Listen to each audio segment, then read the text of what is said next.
Well, good morning, and thank you very much for joining us. I am Yori Folani. Well, we'll take a break from Niger Republic because, one, we take a break, and then the other thing, of course, is that something else that is very, very important has come up, and we're talking about the pummeling that the Naira is taking at the moment.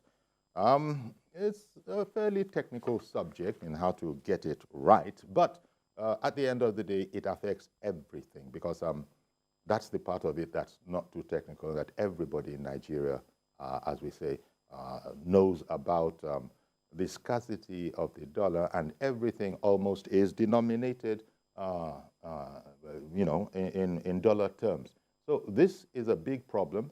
One of the most prominent ways in which it's going to affect us, of course, is the price of, petrol, the price of fuel, the price of petroleum products, because as you know, when the price of that goes up, everything goes up because we don't have any refineries. Where we have 4, they're not working.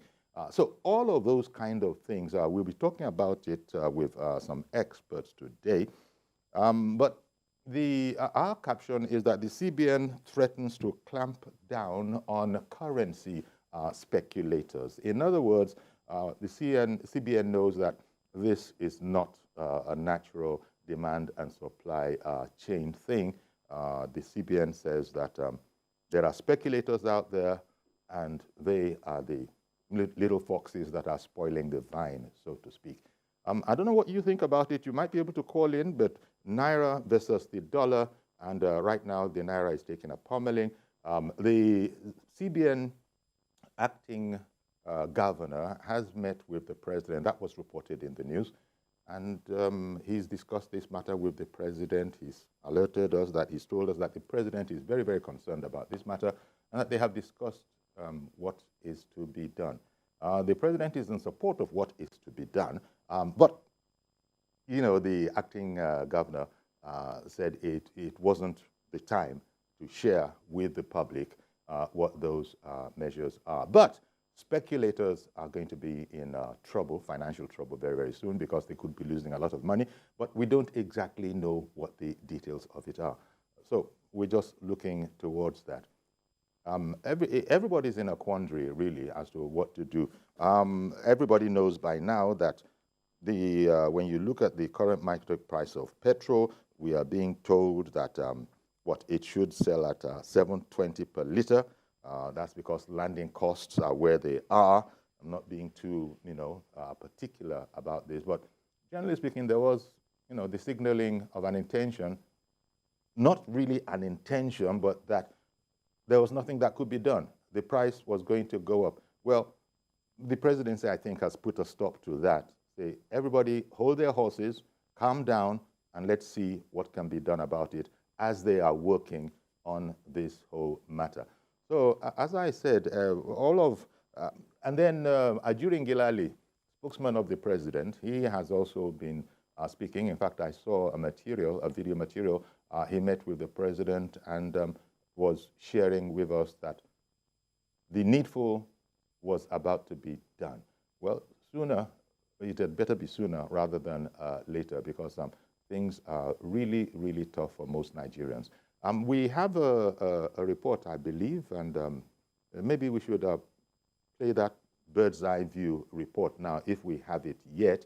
Otherwise, we'll go to the phones and get what your impressions are on this, this whole situation that we have on our hands.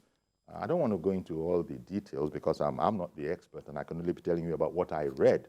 However, we do need practicing experts to give us the authentic voice and also be able to add informed commentary to what is going on.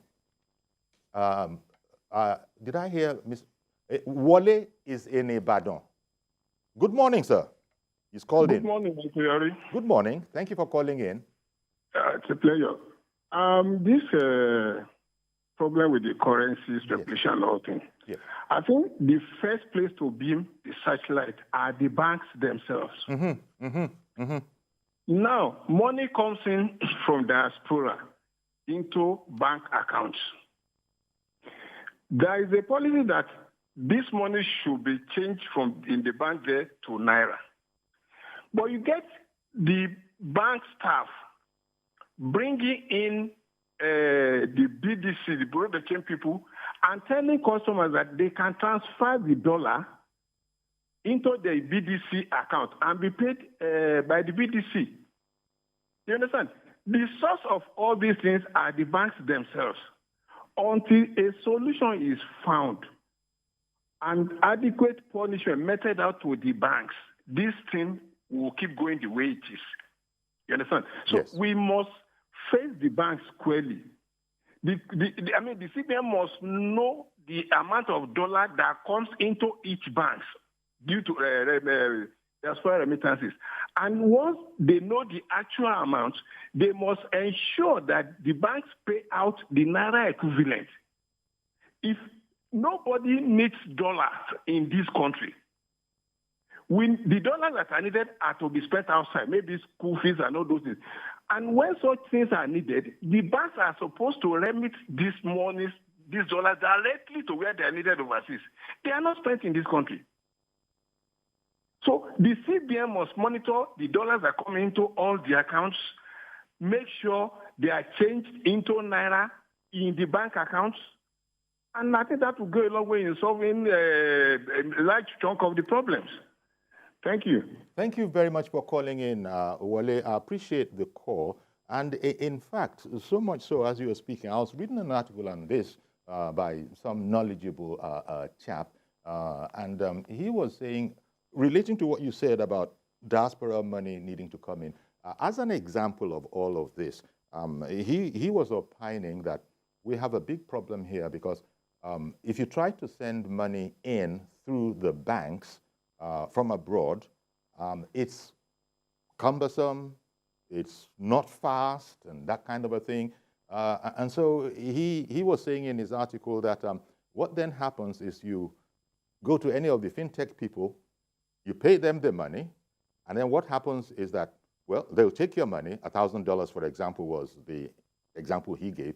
If it's $1,000, they will put the $1,000 in their US account, and they will pay you from their Naira account, you know, the equivalent. Today, I think it's 90-something, 900 and something thousand Naira. And now, he says this money did actually not enter the system in Nigeria. And so that's one of the problems as well. And if it had come into the system, perhaps it could have been more, useful than it actually is. So those are the kind of things that once we have our guest and our expert in place, he'll be explaining these things further. But the system, and very much as you said, Wally, it's also been said, again, a lot of this is out there in the press, that somebody expressed an opinion that you cannot assume that Nigerians are patriotic and would not hoard dollars or mop up liquidity as the CBN pumps dollars into the economy.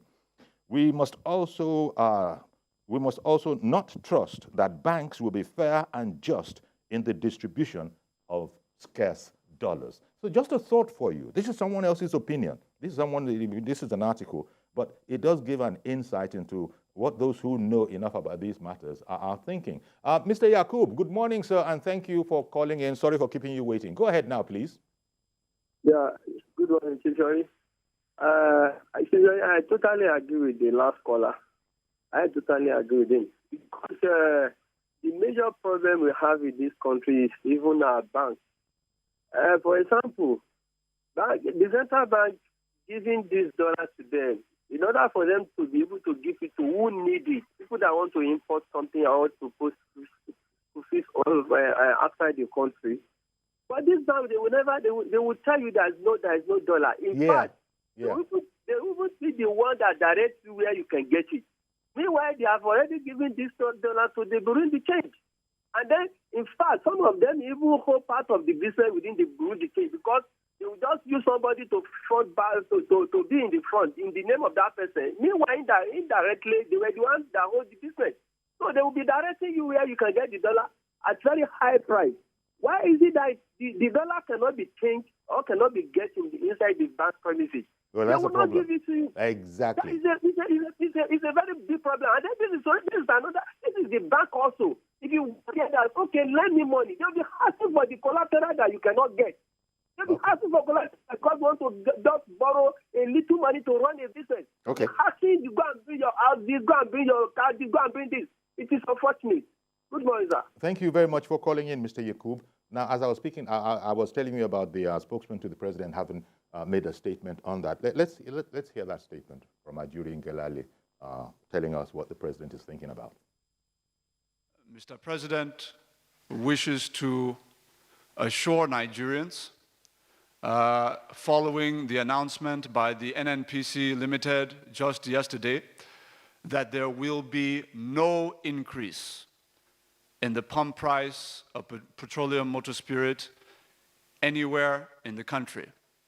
We repeat, the President affirms that there will be no increase in the pump price of petroleum motor spirit.